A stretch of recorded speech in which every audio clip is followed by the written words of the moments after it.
warahmatullahi wabarakatuh. Kenalkan, kami dari kelompok G ingin menjelaskan sedikit tentang kewirausahaan dan perekonomian masyarakat.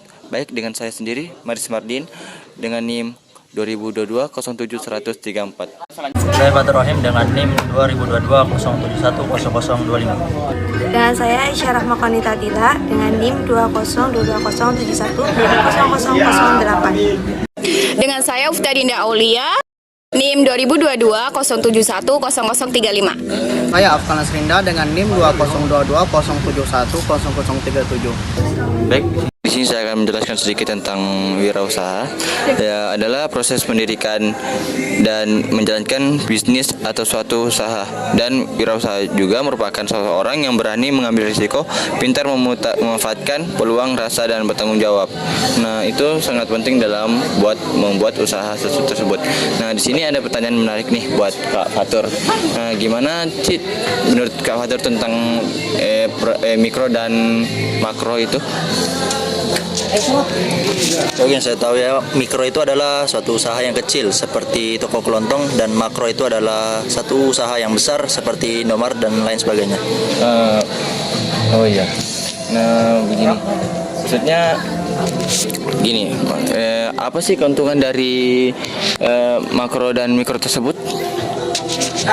Baik, keuntungan dari yang pertama mikro. Mikro itu kan usaha yang kecil seperti toko kelontong. Itu kan yang seperti yang kita tahu, dia buka 24 jam. Mungkin masyarakat ada urusan yang terdesak, ingin membeli sesuatu, bisa saja datang ke toko kelontong itu. Kalau berkaitan tentang yang Indomaret itu, yang toko besar itu gimana tuh? Apa keuntungan dari itu tersebut? Untungannya ya yang dari toko besar tersebut yaitu untuk sebagai melengkapi sih. Sewaktu-waktu barang yang kita cari di toko kelontong tidak ketemu, setelah kita cari, kita bisa saja mencari ke toko Indomaret itu. Oh, baik. Berarti makro dan mikro itu toko yang sama-sama mempunyai keuntungan ya. Jadi mau dia pun besar maupun dia kecil, dia masing-masing mempunyai keuntungan gitu. Maksudnya ya betul yang Kak Fatur bilang itu, yang toko lontong itu yang buka 24 jam ya. Indomaret itu kan enggak semuanya buka 24 jam ya. Ada juga yang berapa terus daerah-daerah terkecil gitu, maksudnya kan ada juga daerah-daerah tersebut yang enggak punya Indomaret gitu, kayak macam toko-toko besar. Baik, terima kasih Kak Fatur dengan atas jawabannya. Mungkin di sini kita akan sedikit membahas tentang usaha-usaha ya, yang mana usaha tentang perusahaan lah. Kan udah banyak tuh usaha-usaha yang orang menjual produk orang lain ataupun ada produk yang dijual dari sendiri gitu. Nah, ini buat pertanyaan buat Kak Aisyah nih. Kak Aisyah, gimana sih pendapat Kak Aisyah tentang maksudnya apa sih modal kita untuk membuat usaha tersebut? Apa sih itu? Modal dari kewirausahaan itu ada 3, yaitu pertama modal profesional, modal kreativitas, dan modal pribadi. Nah, jadi modal pribadi itu kita bentuk dari diri kita sendiri. Apakah kita sudah yakin bisa untuk memberikan produksi kita kepada orang lain gitu, agar produksi kita itu untuk lebih diterima lagi oleh masyarakat. Yang kedua yaitu kreativitas. Nah, modal kreativitas itu bagaimana cara kita agar produk kita itu dilirik oleh orang-orang lain. Gimana caranya mereka itu tertarik dengan produk apa yang kita bikin. Nah, yang terakhir yaitu modal profesional. Modal profesional yaitu bagaimana kita bisa mencari keuntungan dalam modal yang telah kita berikan. Jadi kita tidak mengalami kerugian dan kita tidak mengalami juga kayak apa ya namanya itu, kesalahan lah dalam menghitung modal dari kewirausahaan tersebut. Baik ya. Buat Kak Aisyah, terima kasih atas jawabannya. Mungkin ya saya jelasin sedikit ya, baikkan tentang yang tadi itu. Mungkin 3 modal itu sangat perlu dalam buat usaha itu ya. Ya. Karena apabila kita tidak punya lagi satu-satunya, maka kita akan mengalami kayak pincang gitu ya. Ya. Pincang dalam buat usaha gitu.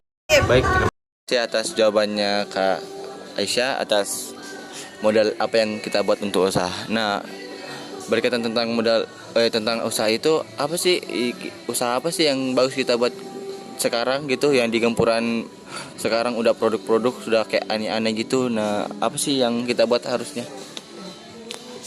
Kalau menurut saya sih untuk produk yang untuk zaman sekarang itu slice cake. Iya. Slice cake. Slice cake itu banyak digemari oleh masyarakat, baik itu anak-anak, remaja, orang tua dan lain sebagainya itu. Karena dia itu berbentuk kue yang empuk juga itu, dan dia berbentuk yang sangat menarik gitu. Ya, menarik perhatian agar mereka semua itu suka gitu loh. Suka. Dengan itu kita bisa juga dia termasuk juga kebutuhan primer. Karena kenapa termasuk kebutuhan primer? Memang tidak seperti nasi atau lauk lain sebagainya itu ya. Tetapi paling tidak kue itu ada di urutan kedua itu. Karena banyak mayoritas yang suka kue dan banyak juga yang tidak bisa memakan nasi. Oh, ada. Ada. Itu. Kayak roti-roti gitu ya. Iya, nah itu juga penggantinya gitu loh. Itu juga bisa sebagai makanan penutup. Cuci mulut ya? Ya, cuci mulut. Nah, seperti itu. Apakah itu cheesecake itu sehat bagi semua orang atau adakah efek-efek samping dari cake tersebut? Kalau menurut saya mungkin tidak ada efek sampingnya itu. Mungkin efek sampingnya itu kalau orang yang punya diabetes.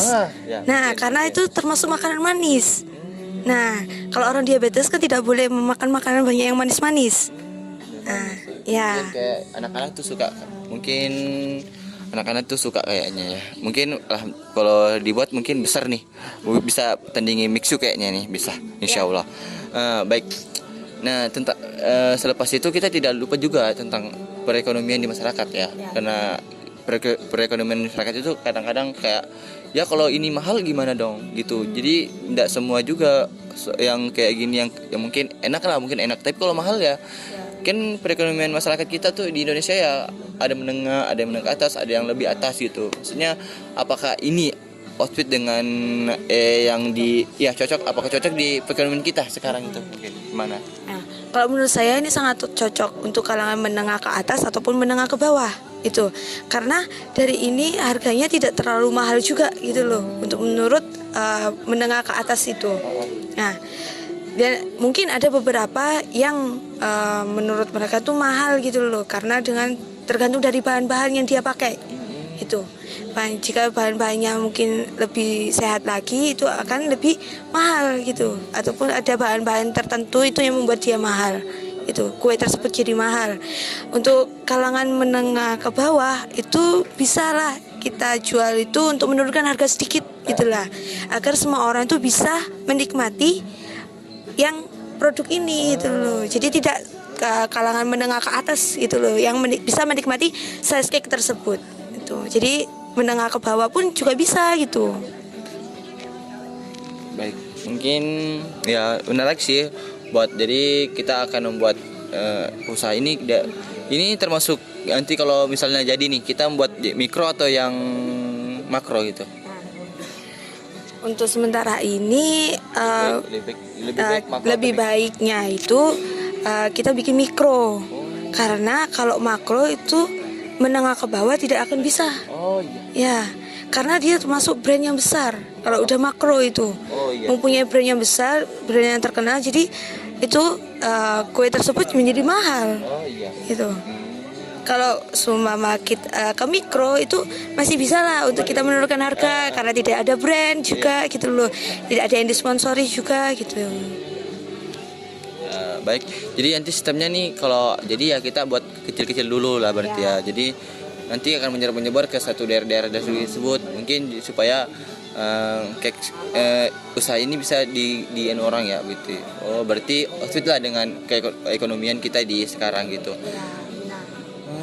Ya baik, mungkin segini dulu pembahasan kita pada hari ini. Mungkin nanti kita akan bicarakan lagi tentang usaha-usaha yang lain lebih menariknya. Baik, kami dari kelompok G berterima kasih pada teman-teman dan semuanya. Sekian dan terima kasih.